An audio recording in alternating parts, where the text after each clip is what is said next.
Well, good afternoon. National Assembly Wales is now in session, and before I call the First Minister, it's my pleasure to welcome a delegation of the Baden-Württemberg State Parliament's Petition Committee who are with us in the public gallery today. So they're very welcome. Now we move to item 1, which is questions to the First Minister. And question 1 is Leah Griffith. Diolch Llywydd, awn eich Prif Weinidog datganiad am exploitio nwy anghonfensiynol yng Nghymru. Wel, ni wedi mabwysiadu agwedd rag ofalus at weithgarwch nwy anghonfensiynol yng Nghymru. Diolch am eich ateb, ma'ch Gweinidog adnoddau naturiol chi wrth gwrs yn dweud ni bod ganddon ni foratoriwm ar ffracio yng Nghymru. Nawr, fi allwn ni gytuno fod na foratoriwm ar awdurdodau cynllunio'n gwneud penderfyniad ar ffracio, oherwydd mae rhaid iddyn nhw gyfeirio penderfyniad nawr at y Gweinidog. Ond mae'r Gweinidog hefyd wedi dweud na lle roi sicrwydd y bydde fe'n gwrthod cais o'r fath. Felly ydych chi'n cytuno gyda fi nad yw hynny yn foratoriwm mewn gwirionedd? Dwi'n credu wedi gweud hynny, ond fel wedyn ni o blaen, mae yna foratoriwm wedi cael ei ddod i mwy neu lai ynglyn â'r system cynllunio ar y math hyn o ffracio. Wrth gwrs, dwi'n system trwyddedi ddim wedi ddatganoli to, ond mae hwnna'n mynd i ddod mewn amser. David Rees.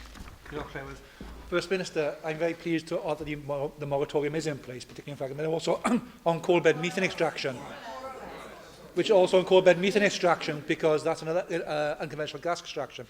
But one of the problems we have is perception by the public on boreholes that are being applied for testing whether gas exists or not, and they perceive that as a fracking or other extraction process. Is there any way we can look at the planning rules to ensure that boreholes can be linked to perhaps future possibilities, because they definitely are intended to look for gas with a consideration of exploration, and that puts fear into people? Well, I mean, just to make it absolutely clear, the notification direction issued by the Minister prevents local authorities from granting permission for unconventional oil and gas development, which represents the precautionary approach in terms of planning. As it is a temporary prohibition, it is a moratorium. Let's be absolutely clear about that, and that's something that we announced long before Scotland, in fact, that would be in place. But he raises the point about boreholes. Those are matters that individual local authorities will have to consider. The necessary consents would have to be considered as well by NRW. But let's be absolutely clear, we have a set position as a government that we are not looking to change in terms of the moratorium. Janet Howarth. Thank you, Presiding Officer. Will the First Minister, I'm delighted to finally see the publication of the draft Wales Bill today. Will you join me in welcoming the extra powers that will now be granted over the energy sector? Sorry, Minister, I've asked you the wrong question. Oh. Just bear with. I think, can we move on to next speaker? I'm sure you will agree with me that it is important that we need as wide a range as possible of energy production. Therefore, we should not be ruling nothing in nor out. When planning for our future energy needs, will you reassure me that any decision taken by your government surrounding unconventional gas exploration will be taken purely on scientific and environmental evidence? Well, I'm surprised with the member's question because her party's made it quite clear they don't like solar and they don't like onshore wind. So that's already been ruled out by the Conservatives. We do not accept that fracking is in some way a more beneficial activity for the environment than wind turbines. And so we will continue with the moratorium and the precautionary approach, and we hope the UK government makes its mind up soon as to what it wants to do with energy policy. Eleanor Parrott. Diolch Llywydd. First Minister, I'm very supportive of the precautionary approach you're taking, but it's become very difficult in practice for local authorities to resist applications for test drilling. In the Vale of Glamorgan, we've seen that because they cannot link the test drilling to the actual fracking. Will you bring forward a new technical advice note that encompasses test drilling to enable local authorities to better resist these applications when they do come forward? Well, it's true to say the direction doesn't affect exploration boreholes not proposing to use unconventional techniques. Nevertheless, I will ask the Minister to write to you in order to give you a reassurance in that regard. Question 2, Keith Davis. Diolch Llywydd. A wnaeth y Prif Weinidog roi'r wybodaeth diweddaraf weithredoedd Llywodraeth Cymru i adfywio canol tre Llanelli. Mae Llanelli yn un o'n hardaloedd trechi tlodi a wedi cael wrth gwrs miliwn o bunnoedd ar gyfer datblygiad defnydd cymysg yng nghanol y dref. Rydyn ni hefyd yn cefnogi'r ardal gwella busnes sydd wedi cael ei greu am y dref yn derbyn cymorth dan y cynllun benthygiadau canol tref ar gyfer mynd i'r afel ag adeiladau gwag. Diolch am na, a rwy'n falch i glywed defnydd cymysg, achos un peth sy'n ymryderi yn ganol tre Llanelli yw bod rai cynlluniau gan Cyngor Sir i droi'r siopau gwag mewn i just i unedau a cael swyddfeydd uwch I pen nhw. Bydden ni'n meddwl bod e'n bwysig mewn canol tre, os yw'n mynd I gael adfywiad yna, bod ni'n cael llefydd I bobl I fyw yna hefyd. Mae hynny'n iawn, mae'n bwysig dros ben bod trefi yn newid gyda'r trefen.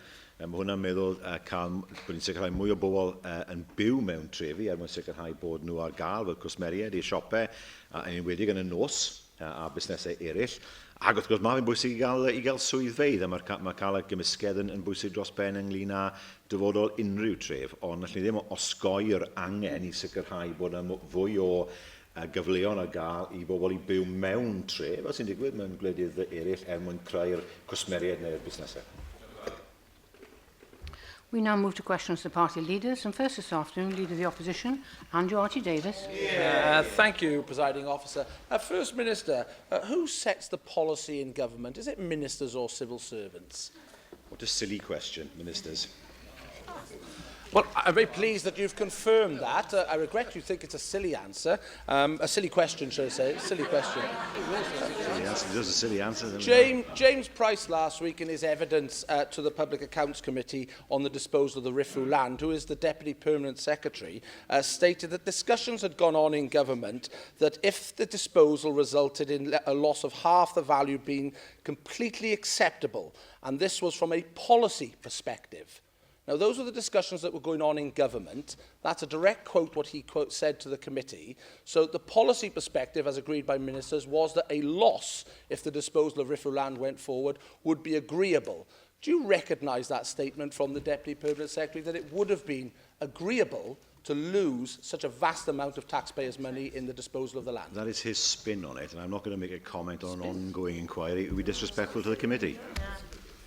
It's not spin, it's in the public domain, it was given, it's been reported in the media, it's been commented on. I think it's perfectly reasonable to try and ascertain, given the Auditor General's report that has been out there since July, the values that have been placed, the loss to the taxpayer that is clearly defined in the figures that have been put forward by the Auditor General of several millions of pounds, if not tens of millions of pounds, have been lost. Now, a senior civil servant says, from a policy perspective, the loss was agreeable. Now, that's perfectly reasonable, and I think most people watching this would say that's reasonable. Do you not agree with that, and do you not think that this disposal has proven to be the biggest single loss to the Welsh taxpayer since devolution began? Well, the Leader of the Opposition is on the committee. What is he doing on it if he's already made his mind up before all the evidence is gathered?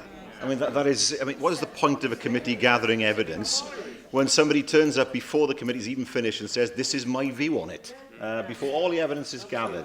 I am not prepared to comment on any inquiry conducted by a committee.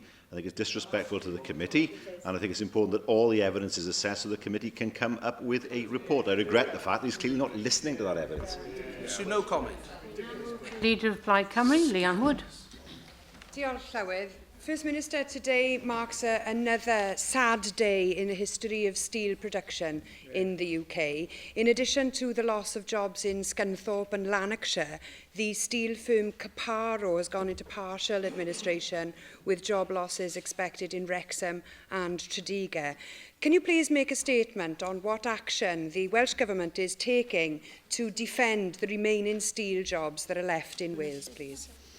Well, the Minister will be making a statement on this. We work very closely with steel producers. We saw some good news in the southeast of Wales recently, and I know that the Economy Minister attended a steel summit last week at which the Scottish Government were not represented by a minister. Well, I'm not quite sure what that's got to do with the question that I asked you, First Minister. I'm sure that you'll be aware that global prices are causing particular vulnerabilities in the UK steel industry, but it's also true to say that we can take steps ourselves. We are yet to restore our country to past manufacturing glories. What steps has the Welsh Government taken to create manufacturing cycles within Wales so that materials such as Welsh steel can feed indigenous manufacturing sector and therefore be less susceptible to global shocks or trends? That's a naive comment, I must say. I mean, the steel industry operates in a global environment. It's right to say that procurement can be helpful, but there's no point in trying to pretend that somehow procurement in Wales can actually support the Welsh steel industry by itself. It can't. There are a number of issues she identifies which are true. Global steel prices are not where we would want them to be. Energy prices in the UK are far too high. It's a point we've made many times, both orally and in writing, to the UK government. We've had no response. And the ministers, as I said, attended the Steel Summit last week to represent Wales's interests. First Minister, I don't accept that we can do nothing about this. There is much, much more that we can do to recreate a manufacturing centre for Wales in its own right. Now, we've seen the continuous decline of our country as a manufacturing powerhouse. When this assembly first convened in 1999, almost 12,000 people were employed in the iron and steel industry in this country, and fewer than 7,000 did by 2012. All remaining workers in the sector will be deeply concerned about the uncertainty within the industry now, and we're all aware, of course, of the dreadful treatment of the former ASW workers who were stitched up over their pensions. What is the Welsh Government doing to ensure that the fair treatment of workers within the steel industry in Wales, and what contingency planning is being made for their well-being? Well, the ASW workers are treated scandalously.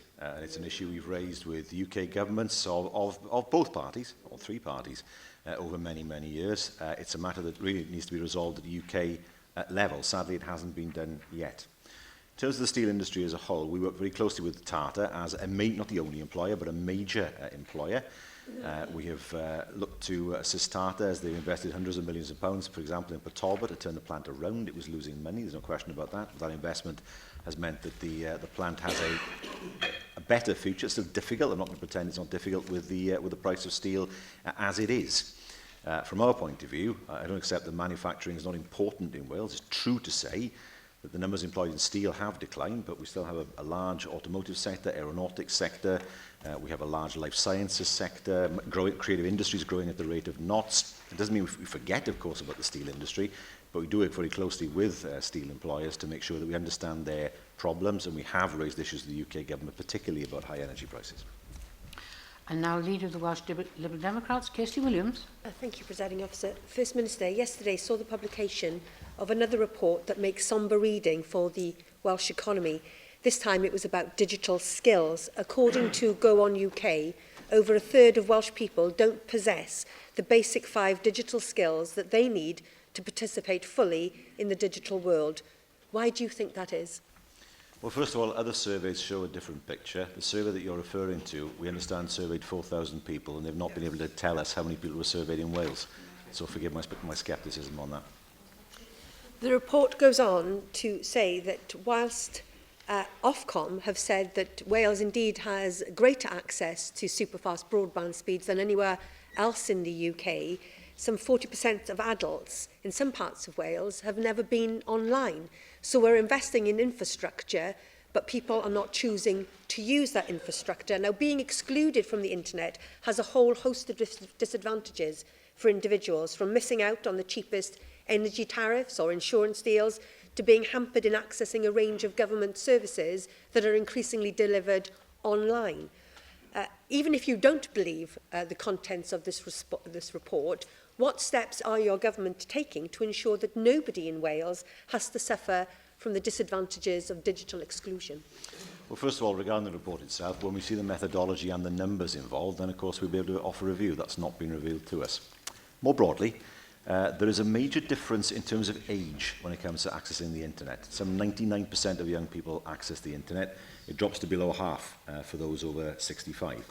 And so we know that as young people get IT education in schools, they're more comfortable with using IT, they have access to the internet in a way that wouldn't be possible without the intervention that we have made as a government. So therefore, the emphasis has to be on older people. Sometimes that's done, of course, via organisations like U3A, who do a very good job at informing people of how the internet works, through adult community education, where there are courses where that can also be taken forward. And so aiming at that age group via, just to give 2 examples there, will be important. But amongst young people, we know that internet usage is much higher. Indeed, First Minister, as a parent of teenage children, it's sometimes very difficult to get them off the internet when you would like them to concentrate on something else. But Minister, as you'll be aware, that many working people in Wales find themselves on jobs that are low paid and not as skilled as they would like them to be. What steps are you particularly taking to equip those already in the workplace with good digital skills to ensure that they can progress their careers and look to move on to better paid jobs, which is good news for them and good news for the Welsh economy? Well, she'll be aware, of course, of the schemes we have in place with the European funding, schemes that were criticised by the Conservatives last week, to help people to improve their skills. We know that when it comes to younger people, they tend to have those digital skills. As I say, they learn those skills in school. They were brought up with machines that they are familiar with. It tends to be older people who lack the skills, not because they need the skills necessarily for work, but for the other reasons that she's outlined. You know, being able to access better tariffs when it comes to energy, being able to access digital services at a time where we know that there have been pressures on services that have been delivered traditionally, particularly over the years, by the post office. And that's the area, I think, where we need to see an improvement in people's digital skills. But, of course, in order for people to be able to utilise those skills, they need to have the structure in place.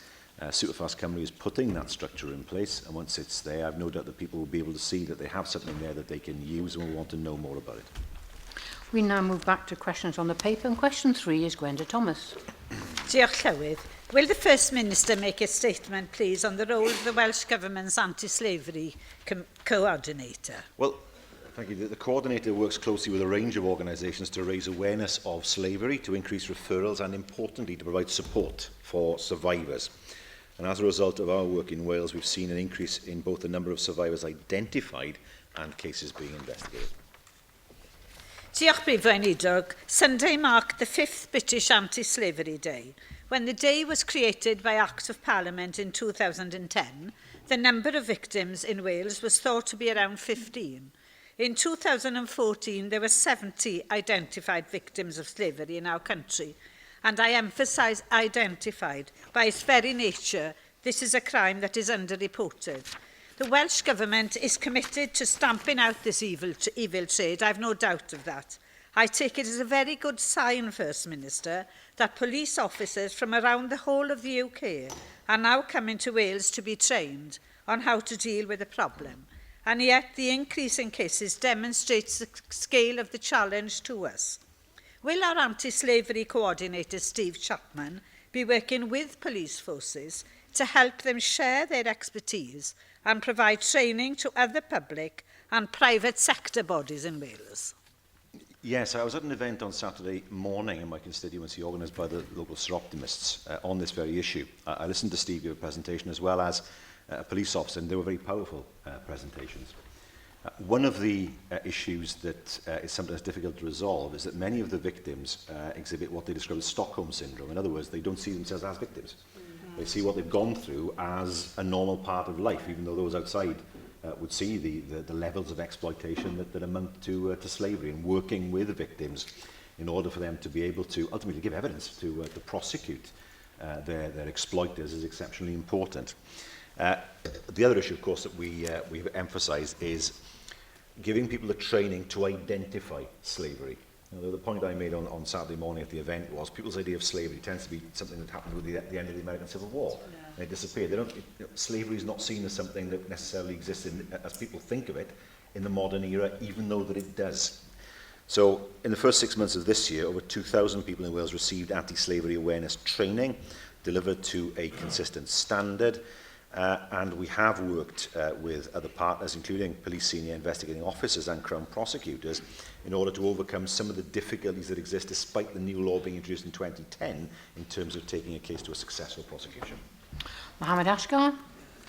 Officer, First Minister, one of the roles of the anti-slavery coordinator is to raise awareness of modern slavery in Wales. Recognizing the behavioural signs that someone may be a victim is absolutely vital in this field. What guidance has the Welsh Government issued to local authorities and health boards outlining the sign to look out for, which shows someone could be a victim of slavery in Wales? Well, as I mentioned earlier on in the answer I gave to the member for Neath, we have delivered anti-slavery training to over 2,000 people in Wales. In addition to that, we have the Wales Anti-Slavery Leadership Group, which is providing oversight and direction in order for us to take forward our delivery plan for 2015 to 16. Josh Watson. Diolch Llywydd. The First Minister, is an update on the anti-slavery coordinator's role in relation to the ongoing refugee crisis in terms of Wales' preparedness. And I know that the Minister for Communities and Tackling Poverty is liaising with the UK Government to ensure unaccompanied asylum-seeking children receive support here in Wales. Is this something that the anti-slavery coordinator will be taking on board? Because we all know that unaccompanied minors are probably the most vulnerable group subject to falling prey to slavery. Yeah, yes, absolutely. What I can say is that the numbers of identified survivors being referred to the National Crime Agency Human Trafficking Centre has increased from 34 in 2012 to 71 in 2014. That's the tip of the iceberg, I suspect. Unaccompanied minors are at particular risk, and we would expect them, of course, to be identified at an early stage as they reach the UK. As with so many crimes, the incidence of a crime is only apparent dependent on the incidence of its reporting, not in the incidence of it actually occurring. So identifying more of these crimes, seeing them prosecuted, is important in order to identify those people who are victims, because I know that there are still people out there who are victims who have not yet, unfortunately, been identified. Question 4, Julie Morgan. So what discussions has the First Minister had regarding extending the electoral franchise to 16 and 17-year-olds ahead of the Assembly elections next year? Well, it became clear that there was no prospect of this being done by the UK Government, within whose remit this is at the moment, because we don't have the power to legislate at this moment in time, although, of course, that will change in the future. Thank you, First Minister. Now that a cross-party amendment is going to be moved in the House of Lords as an amendment to the EU referendum bill, which will enable 16 and 17-year-olds to vote in the EU referendum if it is successful. But obviously it is cross-party, so there's some chance. And of course, 16 and 17-year-olds voted in the Scottish referendum. Can the First Minister think of any way that we could extend the franchise before next year's Assembly election, because it would add so much to those elections if we had 16 and 17-year-olds voting? It's not in our hands, unfortunately, but I do agree with the member. She knows that I think voting should now be extended to those who are 16 and over. It happened in Scotland in the referendum. You can't argue then that it shouldn't happen elsewhere in the UK in relation to other votes. I would like to see 16 and 17-year-olds being able to vote in the Assembly election in May. At the next Assembly election in 2021, when hopefully these will be powers that the Assembly itself possesses, we will finally be able to do that. Paul Davies. Diolch Llywydd. Fel dwi'n siŵr eich bod chi'n ymwybodol, Prif Weinidog, yn bersonol, dwy o blaid ostwng yr oedran pleidleisio 1 ar 15. Nawr, dwi'n gwybod fod y Llywydd wedi bod yn gwneud gwaith da dros yr haf yn y maes hwn. Ond pa waith eich chi fel Llywodraeth wedi wneud yn benodol o ystyried eich ymrwymiad i ostwng yr oedran pleidleisio? Wel, wrth gwrs, ni'n siarad am gwrando ar bobl ifanc, ond hwn yn rhywbeth fyddwn ni'n gweud i'r Comisiwn ag i'r Llywydd. Dyn ni fel Llywodraeth yn gweld fel rhywbeth ar ôl i ni i sicrhau bod bod bobl o 18 ac yn henach yn pleidleisio. Mae hwnna'n dylwn ar fod yn rhywbeth sydd yn ddibleidiol trwy ddod Llywydd i hunan, ond yn fy marn ni, mynd drenu bod rhena o 1 ar 15 ag yn henach bydden nhw ffili cael cyfle i bleidleisio mis Mai. Bethan Jenkins. First Minister, it is heartening to see that the recent Assembly consultations show that over half of young people who were asked between the ages of 11 and 25 wanted to have votes for 16 and 17. And I know that there are young people in the public gallery today who also support that call, thinking that it's important for them to be able to take part in our democracy, as was evident in the event in Swansea that myself and other Assembly members took part in last week. I am led to understand, however, that in discussions with the Secretary of State, you had agreed that it would not be possible to put this forward for the Assembly elections next year, despite going on record as saying that it would be ambitious to be able to do so. Can you give us some more reasoning as to why it would not be possible and how much you are pushing the UK Government to make this a realisation for Wales? The UK Government are not in favour of extending the franchise to 16 and 17-year-olds for this Assembly election. That's the problem. We don't have this power devolved as yet. It's a shame. I wish that was the case. I think there is another issue that we have to consider as well, is in that we tend to regard 18 as the age of adulthood. If we're saying that 16-year-olds should be able to vote, then we have to consider what impact that might have in terms of the age we perceive adulthood as starting. But that needn't be a barrier to 16-year-olds voting. Question 5, Mark Isherwood. What Welsh Government advice and support is available for people in debt? Yes, almost £2.2 million is committed for this current financial year to support frontline advice services for the Better Advice, Better Lives project. Thank you. Well, the Money Advice Trust, which runs the national debt line, has found that almost 73,000 adults' debts were passed to bailiffs by local authorities in Wales in 2014-15. Although we know that instructing bailiffs can deepen debt problems for people in arrears, and that councils that use bailiffs the most to collect council tax are actually less successful on average in collecting arrears from previous taxes, 8 out of the 19 local authorities in Wales for which comparison was possible increased bailiff use between 2012 and 2014-15. What action can or will the Welsh Government take to have a dialogue with local authorities in Wales to ensure that they share good practice in the interests of people who are in debt, to support rather than penalise, to the mutual benefit of both councils and individuals? Well, much of the problems that people face and will face from April onwards are really the responsibility of his party. And we know what's going to happen with tax credits. We know what will happen in December. We know what will happen in April. It's causing chaos and consternation within the Conservative Party at Westminster. The point he makes is that, apparently it's not. Apparently there's all unity in Westminster. There we are. The point he makes is, should councils take a sympathetic approach to people who cannot pay? I agree with that. I think bailiffs should be very much the last resort as far as recouping money. And I would expect all local authorities to be able to work with people to help them to repay, only seeing court orders and therefore the use of bailiffs as a very last resort. Alan Fred Jones. Diolch. Un o'r ffyrdd gorau helpu pobl mewn dyled ydy harwen i ddefnyddio undebau credyd wrth gwrs. Gan America, mi gewch chi gyfran uchel iawn o bobl yn prynu ceir trwy ddefnyddio undebau credyd. Byddai araf iawn i'r twf yn aelodaeth undebau credyd yng Nghymru, ond i ddylid cydlynu gwaith undebau credyd Cymru a chael ymgyrch genedlaethol i gynyddu'r aelodaeth yn sylweddol. Mae'n rhywbeth ni'n mynd i ystyried. Mi wir i weid bod yr aelodaeth o undebau credyd ddim mor uchel y mai mewn rai rannau eraill o'r byd. Mae'n gofio wrth gwrs bod hanes undebau credyd yng Nghymru ddim mor hen a enghraifft Canada, lle ddechreuon nhw, neu hefyd yn yr Iwerddon, lle mae'n llawer yn fwy. Mae bobl yn prynu tai, os dwi'n deall, trwy'r undebau credyd.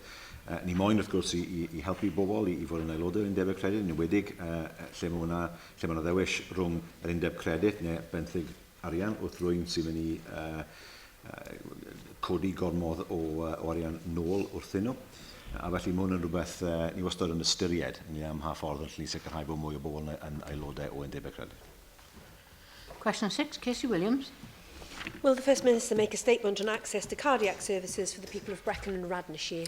Yes, at the end of August there were no residents from Powys waiting over 36 weeks for cardiac surgery and 2 people waiting over 36 weeks for a cardiology appointment. Thank you, First Minister. First Minister, in recent years, through the dedication and determination of clinicians, there have been big improvements to access for stenting from people suffering from a STEMI type of heart attack. However, many of my constituents who suffer a non-STEMI heart attack find that they are delayed in having access to stenting. Now, recent clinical guidance says even for non-STEMI heart attacks, people should be stented within 24 hours. For many people who are admitted to Prince Charles or Neville Hall, they can wait up to 10 days before they have that operation. What's the Welsh Government doing to improve hospital transfers for these patients so they can make it to centres where stenting is carried out? And would the First Minister look favourably on a proposal to add a second cath lab at the Royal Gwent Hospital that could greatly assist access to stenting for non-STEMI heart attack patients from Brecon and Radnorshire? That's a matter, of course, for the local health board to consider. I know there were some delays last week in Neville Hall Hospital due to some capacity pressures at UHW. They have all been resolved by the weekend.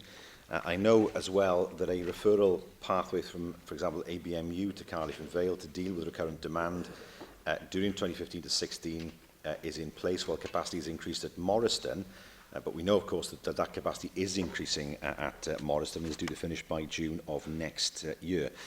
Given the fact, of course, that cardiac procedures are carried out on a regional basis, that should help in terms of being able to release more resources for stenting to be done as quickly as possible. I'm not aware of the situation at Prince Charles, but I'd be grateful for any information you could provide. Question 7, Mick Anthony. Will the First Minister make a statement on the recruitment of doctors and nurses in Wales? Whilst there are challenges in some specialities today, we must remember there are now more doctors, nurses, midwives, paramedics and dental staff in the Welsh NHS today than there were 10 years ago. And that includes a 50% increase in hospital consultants. First Minister, you'll be aware of reports earlier this week that there are dire financial consequences in the English NHS, with record numbers of hospitals there now in the red and potentially going into special measures. There have been a number of reports earlier this week that up to 35,000 doctors and nurses in the English NHS are potentially at risk of losing their jobs and redundancy. Now, although obviously that's a terrible situation, in the event that there are redundancies of doctors and nurses in the English NHS, what measures is the Welsh Government putting in place so that we could potentially recruit and provide employment to those losing their jobs in England? Well, as we know, we've seen the £3 billion debt that exists in the English NHS, and they have the nerve to lecture us. We see the sheer numbers of people of hospitals in Addenbrooke's now in special measures. That's a sign of the way the Tories run the NHS in England. As far as junior doctors are concerned, I can say that a refreshed recruitment campaign is being developed to attract junior doctors in Wales in light of the uncertain contractual position in England. I have already instructed officials to investigate what pressures there might be on the Welsh NHS from people coming to Wales for treatment because of the lack of availability in England, and of course the effect on Welsh patients using English hospitals due to the non-availability of junior doctors in those hospitals. There will be a negative effect on the people of Wales because, of course, of the policy of the UK government to seek a fight with the junior doctors rather than work with them, not an approach we've taken in Wales. Altaf Hussain. Thank you, Presiding Officer. First Minister, working practices such as hospital by night and 5-day on call are having an impact on recruitment and retention of doctors, as well as impacting patient care. Hospital by night and 5-day on call are a recipe for disaster, with increased litigation and impact on continuation of care in our NHS. What is the Welsh Government doing to address the concerns of clinicians about these practices? Thank you. Well, I have to say, I mean, it's an ironic question given what's happening in England now with junior doctors and the fact that we see junior doctors in England in dispute with the UK government. We know that junior doctors see Wales as a better place to come and train and come and work, and we will be aiming our recruitment campaign at them. As I say, for a long time, the party opposite liked to lecture us about the situation of the NHS in Wales, and they have bequeathed to the people of England a £3 billion debt and an industrial dispute with junior doctors. That is not happening in Wales, and we must be vigilant to make sure that the effect of that potential strike does not have a negative effect on the people of Wales, despite the fact that the dispute is happening between the government in London and junior doctors in England. Ellen Jones.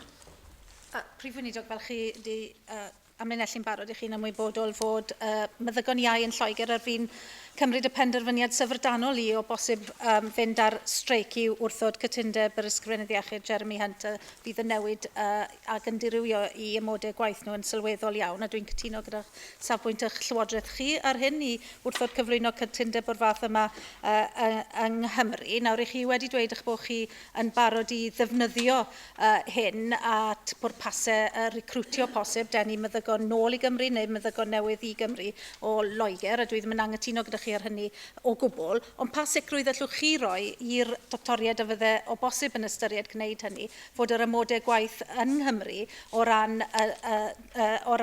yr NHS yma yng Nghymru yn mynd I fod ag adnoddau digon da I sicrhau I gyrfaoedd hir dymor nhw yma yng Nghymru. Wel, ni'n credu bod hwnna'n cael I roi nhw'n barod I gymharu beth sy'n digwydd yn Lloegr ar hyn o bryd a beth sy'n ar gael yng Nghymru. Fi'n credu bod y gymhariaeth yn un ffafriol ynglyn â Chymru. A ni'n edrych mlaen I groesawu doctoried sy'n moyn gweithio yng Nghymru I ddod I wlad lle mae'r sgiliau sydd gyda nhw yn cael I barchu. William Powell. Diolch, Llywydd. First Minister, the Home Secretary's dramatic U-turn last week in terms of placing nurses on the shortage occupation list on an interim basis is no doubt a victory for common sense, but nevertheless it is only an interim decision. And in that context, First Minister, do you agree with me that because of the uncertainty that remains around the longer-term future, it's actually desirable for us here in this Assembly to bring additional pressure to bear on the UK Government to give greater certainty in the long term to ensure that we do have a sufficient quantity of qualified overseas nurses for the time to come to work within our National Health Service? Well, I'm pleased that the Home Secretary listened to the views expressed by the Welsh Government and NHS employers and is taking steps to ensure immigration arrangements support the delivery of safe care and health services across the UK. It will allow us, of course, to ensure that overseas nurses already working in Wales can continue in their employment. It should allow us to continue to recruit, but as the member rightly says, it creates uncertainty. And we do need to see an end to the dithering that we see from the Home Office when it comes to actually being able to recruit very highly qualified people to work in our health service. Question 8, Lynn Eagle. Will the First Minister make a statement on access to cancer drugs in Torfaen? Yes, we take an evidence-based approach to making treatment available, guided by expert advice from the National Institute for Health and Care Excellence and our own appraisal body, the All Wales Medicine Strategy Group. The result is rapid access for Welsh patients to drugs that are both clinically safe and cost-effective. I'm very grateful to you, First Minister, for meeting with me recently to discuss my constituent Carolyn Davis, who has breast cancer and who is currently on her third IPFR application to access trastuzumab emtansine, with her most recent application being considered this very afternoon by the Health Board. As you're aware, Carolyn has been initially funding her treatment on the drug privately following a local fundraising campaign, and I'm pleased to say that the treatment is showing excellent early results. Would you agree with me that where patients do demonstrate an excellent response to these drugs, they should be able to obtain funding for them via the IPFR process? And following our discussion about my long-standing concerns that the need to demonstrate exceptionality is proving to be too high a hurdle for many patients and clinicians to meet, what further consideration have you given to revising Welsh Government policy in this area? Yes, I thank the member for the question. The IPFR process was reviewed in 2014 by an independent group. They did conclude that the IPFR process supports rational evidence-based medicine, but they did identify some changes that had to be made. They did endorse the exceptionality criteria, but they did recognise the need to further support clinicians in evidencing clinical exceptionality. That's important. And, of course, to ensure that's applied consistently. Two of the issues I know the members raised with me are what appears to be a lack of consistency, what has appeared to be a lack of consistency across Wales, and the difficulties, as she said, of demonstrating exceptionality. The guidance will be in place to assist clinicians in that regard, and furthermore, the guidance will help to ensure that there is consistency across the board, so we don't see different decisions being taken in different parts of Wales. Mohammed Ashgar. First Minister, I recently met a constituent who has to travel to Sussex, south of England, every 3 weeks to access cancer treatment because the drugs she requires are not available in Wales.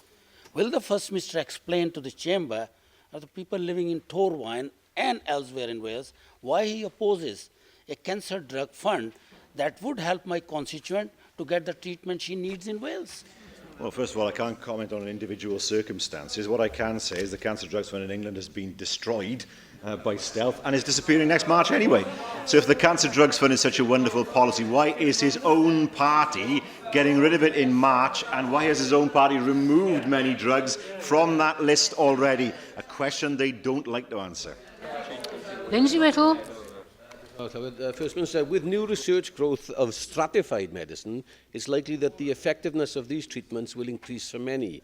But at the moment, routine molecular diagnostic testing of patients to find those who would benefit from targeted treatments is not applied in Wales. And as a result, in 2014, it's estimated that 237 cancer patients missed out on targeted treatments. This number will only grow with advances in stratified medicine until the Welsh Government makes these tests routine. When can we expect such testing to be routine, please? What the member I think is talking about is the test that examine whether somebody has a particular genetic makeup that make them particularly susceptible to the beneficial effects of a particular drug. That's true, and I know I've come across a situation like that already. When I looked at this, it does seem that these tests are funded in the main, and naturally so, because if you can examine whether somebody has it could have a beneficial effect from a drug that is above and beyond the normal population, then naturally you would expect that test to take place. It is something I've looked at in relation to one individual. I'm not going to name in the chamber, and it does appear that the test is available, although there seems to be some confusion as to whether it was offered properly to that individual. But he's quite right. We know that the way cancer treatment is going, that there will be much more emphasis on DNA testing. At the moment, cancer treatment is a very large sledgehammer that is used to crack a disease. In the future, we will have a much better understanding of what works best for whom and when, which is where the testing is going. And of course, we'll have to ensure that that testing is available. Question 9, Peter. Thank you, Presiding Officer. Will the First Minister make a statement on the implementation of the Wellbeing of Future Generations Wales Act? Yes, yesterday we issued 40 draft indicators to measure our nation's progress. And last month, the Minister for Natural Resources and the Minister for Public Services issued draft guidance, and we will work with public bodies to help them realise the benefits of the Act. Well, thank you for that answer, First Minister. You'll be aware, of course, that community councils with a budget of over £200,000 per annum are subject to the Act and have a series of requirements of them which are quite expensive and quite difficult without a proper bureaucracy behind that. Given your government's commitment to fund any new burdens in local government, could you tell me what resources are being made available to those community councils to help them fund these particular requirements, given that they haven't got the sort of resources which a county council might have at their disposal? Well, we will work, of course, with the representative body of the community councils to identify where those burdens might be and see what assistance might be made available if such burdens are identified. Jeff Cuthbert. First Minister, one of the key components of the Wellbeing of Future Generations Act, of course, is the 7 goals that's contained within them. That will be particularly important when we link into other acts, such as the Planning Act and indeed the Environment Wales Bill, which we'll be discussing later. Do you agree with me, First Minister, that all 7 goals should be seen as equally important, and it is therefore critical that public bodies show how they're going to contribute to all 7 goals rather than picking 1 or 2? No, I absolutely agree with the member. The 7 goals are there to be observed, to be taken forward, and to ensure the implementation of the Act. George? I'd be grateful if the First Minister could outline the date when the Welsh Government expects public bodies in Wales to publish and adopt their wellbeing objectives. Well, at the moment, that is a matter that it does not have a date attached to it. I am encouraged by the conversations that we've had with the public bodies that are implementing the Act itself. And soon, of course, the Future Generations Commissioner will be appointed. That is a matter that we can take forward with her. I can say, or him, the consultation on the draft statutory guidance under the Act, covering both the wellbeing duties and public service boards, was published in September, and that consultation runs until the 11th of January 2016. Llaw Griffith. Diolch Llywydd. Mae Deddf Llesiant Cenedlaethau'r Dyfodol wrth gwrs yn rhoi sawl cyfrifoldeb a dyletswydd newydd ar ysgwyddau cyfoeth naturiol Cymru. Maen nhw hefyd wedi cael dyletswyddau ychwanegol trwy'r ddeddf gynllunio a mae'r bil amgylchedd wrth gwrs yn mynd trwy'r Senedd yma ar hyn o bryd. Allwch chi roi sicrwydd i ni y bydd yr adnoddau angenrheidiol yn cael ei roi gyfoeth naturiol Cymru er mwyn sicrhau bod ganddyn nhw'r capacity angenrheidiol, nid yn unig i ddilifro y dyletswyddau presennol, ond i ddilifro y rafft o ddyletswyddau ychwanegol yma sydd yn cael ei roi ar eu sgwyddau nhw mewn hinsawdd lle mae adnoddau'n crebachu a lle mae llai o weithwyr yn gweithio i'r corff. Na ni'n deall hwnna, wrth gwrs, a ni'n moyn sicrhau bod adnoddau ar gael. Fi'n gweld ymateb Gweinidog ynglyn â hwnna.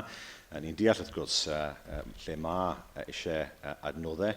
Ni'n bod o'n ystyried wrth gofio'r sefyllfa ariannol presennol faint o adnoddau felly bydd ar y gael. Question 10, Rhyn ap Iorwerth. A wneith y Prif Weinidog ddatganiad am amseroedd aros ambulansys yng Ngogledd Cymru. Wel, yn ôl y data diweddaraf i gael eu cyhoeddi ar gyfer Cymru, yn y gogledd y cafwyd amser ymateb safonol gorau i argyfyngau yn ystod mis Awst. 6 muned a 5 eiliad yn unig oedd yr amser hwnnw. cafodd mwy na 78% o'r galwadau mwyaf difrifol ymateb o fewn 8 muned a'r ail berfformiad gorau yn y Deyrnas Unedig. Diolch. Dwi wedi sgwennu at y Gweinidog Iechyd heddiw i dynnu sylw at ddigwyddiad difrifol ym Mhorthladd Caergybi yn ddiweddar pan gafodd teithiwr ar fwrdd un o longa Stena y drawiad ar y galon. Mi gymrodd hanner awr ar ôl yr alwad am ambulans i'r ymatebwr cyntaf gyrraedd.